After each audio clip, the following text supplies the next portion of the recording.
The repair bay aboard the diplomatic station Varellis 9 was quieter at night, exactly how Ethan preferred it.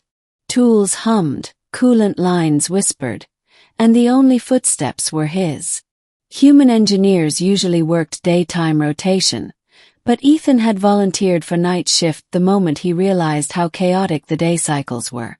Peace over noise. Machines over meetings. That was his motto. Well, it had been. Until she started showing up. Her name was Selara, though everyone simply called her the Envoy. She belonged to the Aurelian race. Tall, luminous-skinned, with eyes like shifting nebulae. Their species could manipulate light naturally, creating glimmers on their skin that moved like soft waves. The first time Ethan had seen her, she'd been walking the corridor outside the bay, surrounded by guards and shimmering faintly like a being made of starlight. But then she started appearing inside the repair bay. Quiet, careful, curious. She said she liked watching machines. He suspected she liked watching him. Tonight she stood near the doorway again, her posture perfect, her expression unreadable.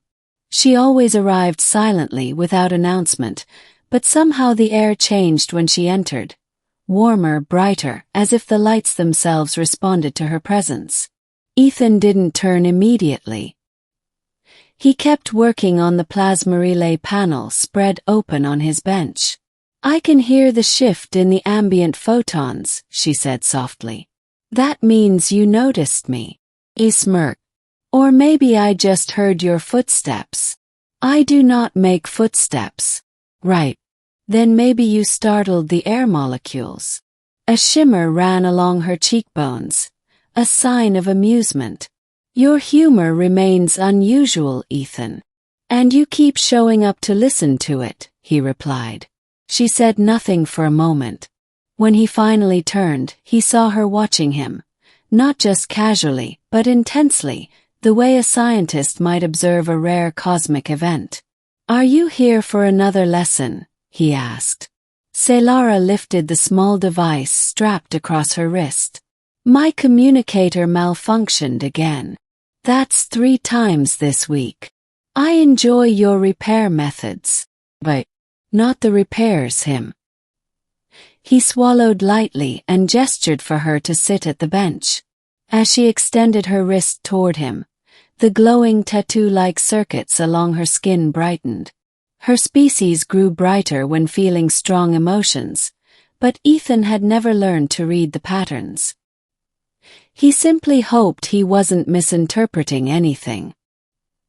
He took the device gently and began disassembling the casing. For several minutes, she watched him in silence. He liked that, no pressure to fill the air with small talk. Selara seemed to understand him on that level.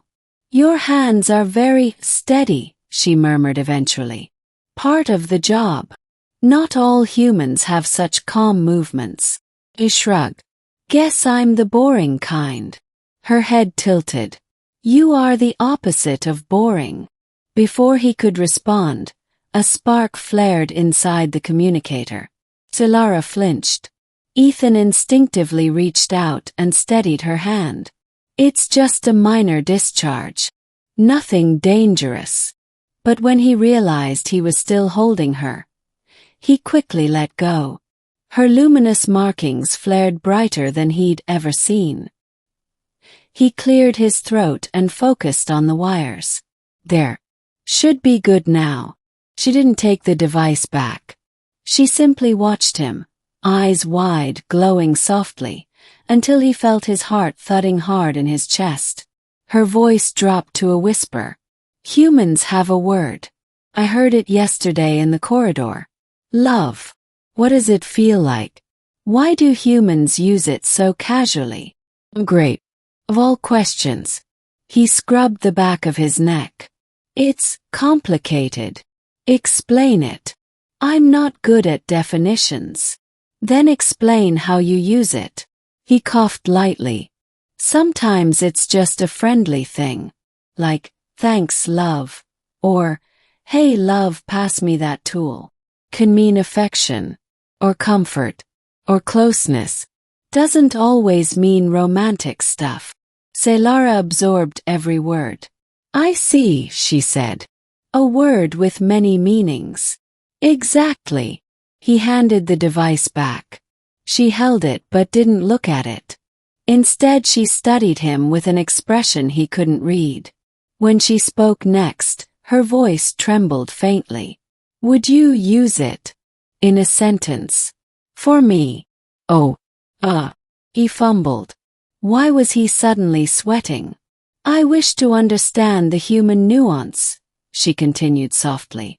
I will not misinterpret. He exhaled slowly. Okay then. He gave her a playful smile, hoping to keep things casual.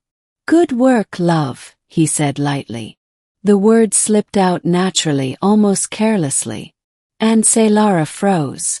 Not a single shimmer moved across her skin.